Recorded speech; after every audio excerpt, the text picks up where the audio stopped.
బ్రహ్మంగారు చెప్పినట్టు 2026లో ఖచ్చితంగా జరిగే పెద్ద పెద్ద నగరాల్లో మేడలు బీటలు వారుతూ ఉంటాయి. ప్రజలు తమ ఇళ్లల్లో నిద్రపోవడానికి కూడా భయపడే రోజులు వస్తాయి.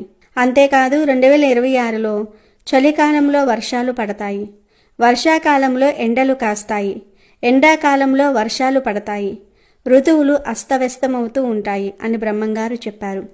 ఒక కుక్క కడుపున కప్ప పిల్లలు పుడతాయని, అది జరిగిన నెల రోజుల్లోపే మన దేశంలో పెద్ద సునామీ వస్తుందని బ్రహ్మంగారు చెప్పారు. 6 నెలల బాలుడు పాట పాడుతాడు అని కాలజ్ఞానంలో ఉదయం బాగున్న మనిషి సాయంత్రానికి ఉంటాడో లేడో తెలియని పరిస్థితి వస్తుంది. 2026లో ఆకాశంలో కొత్త కొత్త నక్షత్రాలు లేదా తోకచుక్కలు కనిపిస్తాయని, ఇవి బ్రాహ్మణుడి ఇంటి దగ్గర ఉండే కాకరకాయ చెట్టుకు చింతకాయలు కాస్తాయని బ్రహ్మంగారు కాలజ్ఞానంలో చెప్పారు. ముందు ముందు ఈ జగమంతా